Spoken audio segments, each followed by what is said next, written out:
Alors, bonjour à vous tous, bienvenue à cette capsule mensuelle et salutations à tous les abonnés en ce, je ne vais pas dire ce bel été, mais on va dire cet été, on va m'en tenir à cet été.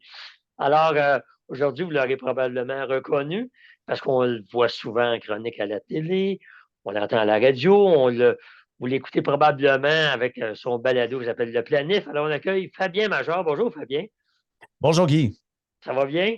très bien. Oui, bon, parfait. Écoute, merci beaucoup de prendre le temps de pouvoir jaser avec nous, évidemment. J'ai oublié de nommer tes conférenciers chez Formax et tes planificateurs financiers, évidemment. Donc, ben, écoute, moi, je parle à des gens d'affaires à chaque jour, ou en tout Mhm. cas des gens qui gravitent dans le monde des affaires.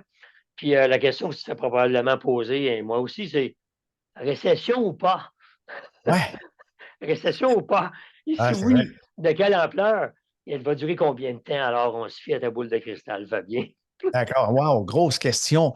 C'est difficile de lire l'avenir. Les économistes, en général, on s'entend pour dire qu'il y a un Ouais, taux de performance, d'efficacité dans les prédictions de quelque chose comme 55. Ça veut dire que c'est un peu mieux que pile ou face. Puis il y a quelques années, je lisais ouais, une analyse qui a été faite sur l'exactitude des prévisions liées au taux de change entre le dollar canadien et le dollar américain. Sur 20 ans, le taux de prédiction exact était de 50. Donc, savoir la direction de la monnaie, faites pile ou face, puis vous avez ouais. autant de chance que les experts. Bon, c'est une bonne façon de te dédouaner dans ta réponse, là, mais Oui, à peu près. ça serait Et, quoi, d'après toi, là, avec, bon, tu côtoies des gens d'affaires, toi aussi, là, ça ressemble à quoi? les possibilités d'une récession, d'abord, il faut définir ce que c'est une récession, parce que dans la tête de Ouais, bien des gens, quand on analyse, on entend ce mot-là, tout de suite, c'est signe de catastrophe, c'est signe de chômage, de misère humaine, de fermeture de commerce. Ce n'est pas toujours le cas. Parce qu'une ouais, récession, il faut dire, la définition technique appliquée au Canada puis aussi en Europe, c'est une diminution, en fait, c'est une décroissance du produit intérieur brut, donc la somme de tout ce qui se vend et s'achète d'année en année. Bien là, on a le score trimestriel et deux fois de suite, deux trimestres consécutifs, c'est en décroissance. C'est ça une récession. Dans des OK. secteurs, si par exemple en 2015, on dit aux gens, et puis la récession de 2015, comment vous l'avez ressenti? Il y en a qui vont chercher, vont se dire, on était-tu en récession? Non, je ne pense pas. Parce que Non. ça n'a pas été souffrant en 2015. Ça affectait surtout les ressources naturelles, puis l'énergie, puisqu'il y a eu à ce moment-là contraction très importante du prix du pétrole et bien sûr, l'Ouest canadien, les maritimes avaient souffert d'une récession sensible, mais le Ouais, reste du Canada, pas du tout. Maintenant, on a augmenté les taux.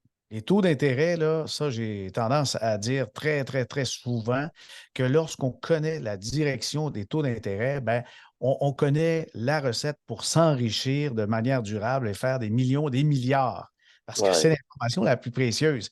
C'est le coût d'emprunt et c'est le coût aussi qu'on va charger en intérêt à d'autres. Alors, les gens d'affaires qui nous écoutez en ce moment, vous savez très bien que le taux d'intérêt, ça dirige une partie de vos prévisions. Puis dans le cas de la récession, si on augmente beaucoup, beaucoup les taux, bien, on sait que ça va coûter plus cher aux emprunteurs. Et les plus gros emprunteurs sont souvent des entreprises. Et ce qu'on paie en intérêt, évidemment, il faut des fois l'enlever du côté des bénéfices. C'est pour ouais, ça qu'on peut parler de ralentissement d'économie parce que les entreprises, les individus vont faire moins de profit puisque le coût de la vie est plus ouais, cher, puisque emprunter est plus cher.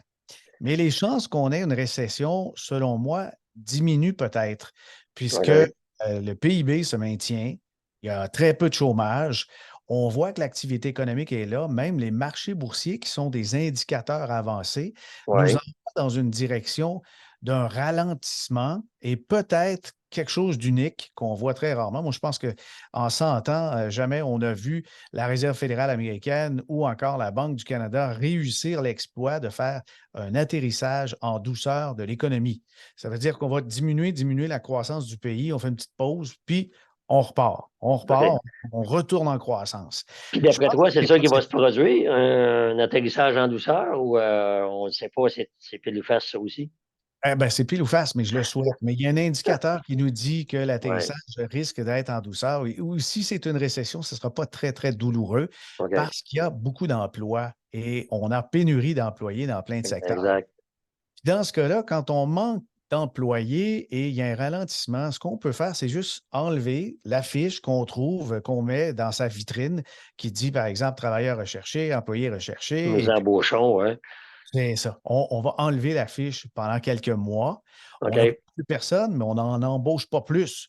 Ce qui OK, fait que l'impact n'est pas vraiment sensible. Ce que ça peut faire aussi, par exemple, les gens qui ont un bon emploi et aimeraient tester le marché pour changer, pour avoir une augmentation de salaire, c'est possible que ça aille moins bien, puis que finalement, leur plan soit un peu contrecarré avec ça, puis que je s'ils quittent comprends. leur job, ben là, ils sont mieux d'y passer à deux fois, là. Ouais. Mais par contre, les derniers mois étaient quand même profitables pour ceux qui voulaient des augmentations de salaire, là, de mois et années quand même. Là. Oui, oui, Mais oui. Et c'est pour ça aussi que les banques centrales mentionnent que dans les possibilités qu'on augmente encore davantage les taux pour contenir l'inflation, c'est que les augmentations de salaire peuvent conduire justement à de l'inflation qui se maintient, de l'inflation durable. Et c'est OK, pour ça que la Banque du Canada, elle donne des grands coups, puis elle augmente le taux directeur qui maintenant est à un sommet de 22 ans. C'est qu'on se dit, la pénurie d'employés peut faire pression sur les salaires. Si les salaires ouais, augmentent, on augmente ouais, les prix. Si les prix augmentent, ça fait de l'inflation et cette inflation durable-là, personne ne la souhaite. OK. Et ça, évidemment, le nœud de la guerre, c'est les salaires. Mais je crois qu'en ce moment, ben, les salaires ont augmenté, mais pas autant que l'indice des prix à la Ah, c'est un consommation. fait. OK, bien écoute, c'est très intéressant, Fabien. Si je résume, peut-être une récession, 55 des chances, 50. Pas si dur que ça, atterrissage en douceur avec une reprise. Peut-être enlever la fiche, nous embauchons. Et si on continue à bien gérer nos affaires, prendre des bonnes décisions, il y a peut-être même des opportunités. Oui, Des oui, fois, oui, acheter des définitivement. machines, acheter des robots, hein, des fois, les prix vont baisser quand les taux sont plus élevés. Alors, Tu as raison. Tout ce qui conduit une augmentation de la productivité pour l'entrepreneur est souhaitable. Puis de ce côté-là, revoir les processus. Des fois, là, on est pressé, on veut embaucher du monde absolument pour servir les consommateurs, mais ouais, si à la place, on se réorganise mieux sans faire d'embauche, des logiciels ou de la machinerie, cette machinerie-là peut augmenter la productivité à long terme, puis on c'est augmente les vrai. bénéfices. C'est vrai. Écoute, Fabien Major, merci beaucoup de ton temps. C'est très éclairant. Et j'invite les gens, évidemment, à s'inscrire à la balado, le planif, à aller l'écouter. C'est extrêmement intéressant. Tout est archivé. Moi, je l'écoute régulièrement. Tout est archivé, un paquet de sujets. Alors, merci beaucoup, Fabien. Au Ça me fait plaisir plaisir. et à bientôt. À bientôt.